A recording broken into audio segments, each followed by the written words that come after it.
కానీ ఒక్కటి మాత్రం సత్యం, ఎన్నో సీతారాముల దేవాలయాలకు వెళ్ళాను, కానీ ఒక వ్యక్తి స్మృతి పథంలో అసలు ఇటువంటి ఆలోచన ఎలా వచ్చిందో నాకు అర్థం కాలేదు.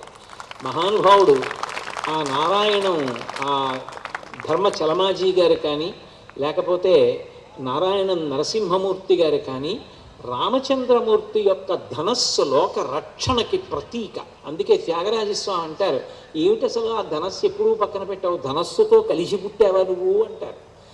అలా ధనస్సు ఆకారంలో ఉంచి రామాయణంలో ఉన్న కీలకమైన ఘట్టాలన్నింటినీ కూడా అంత అందంగా పొందుపరచి అవన్నీ కంటితో చూస్తే చదవవలసిన రామాయణాన్ని కంటితో చదవడానికి అవకాశం కల్పించారు. ఒక ఇంద్రియం చెయ్యవలసిన పని ఇంకొక ఇంద్రియంతో చేయించారు. దానివలన రామాయణానికి చిరస్థాయి కలుగుతుంది. పైగా ఆ రామాయణం గురించి అలా తెలుసుకున్న వాళ్ళందరి ఇంటికి వెళ్ళి రామాయణం చదువుతారు. రామాయణం చదివిన కారణం చేత ధర్మం మీద అనురక్తి కలుగుతుంది. అంత గొప్ప హనుమత్ స్వరూపాన్ని పెట్టారు. నిజంగా చెప్పాలి అంటే నేను ఈ వేదిక మీదకి వచ్చిన తర్వాత రామచంద్రమూర్తి యొక్క గుణగానము చెయ్యకపోతే హనుమ కూడా సంతోషించరని మొదలుపెట్టాను. కానీ నాకు ఆ మంగళహారతి చూసిన తర్వాత హనుమ గురించి మాట్లాడేయాలనిపించింది ఇవాళ. అంత గొప్ప రామాయణం, అంత గొప్ప హనుమ, అటువంటి హారతులు, అటువంటి హనుమాన్ చాలీసా, అటువంటి దృశ్యరూపకం.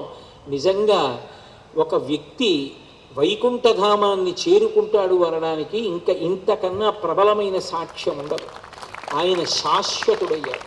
రామాయణ రచన చేసిన వాల్మీకిది ఎంత గొప్ప స్థాయో అంత గొప్ప స్థాయి అని నేను పోల్చలేకపోయినా, మహానుభావుడు ఆ నారాయణం నరసింహమూర్తి గారు చేసింది అంత గొప్ప పని అయితే, ఇంత పెద్ద ప్రాంగణాన్ని రామలక్ష్మణ భరత శత్రుఘ్నుల అన్నదమ్ములందరూ సమైక్యతతో చక్కగా ఇంత అందంగా ఇంతమంది ఉద్యోగుల్ని పెట్టి ఇంత గొప్పగా పోషిస్తూ సమాజానికి అంతటికీ ఒక స్ఫూర్తి కలిగిస్తున్నటువంటి ఆ పెద్దల్ని స్మరించి ఆ బిడ్డల్ని ఆశీర్వదించకపోతే నా ప్రసంగం నిరర్థకం.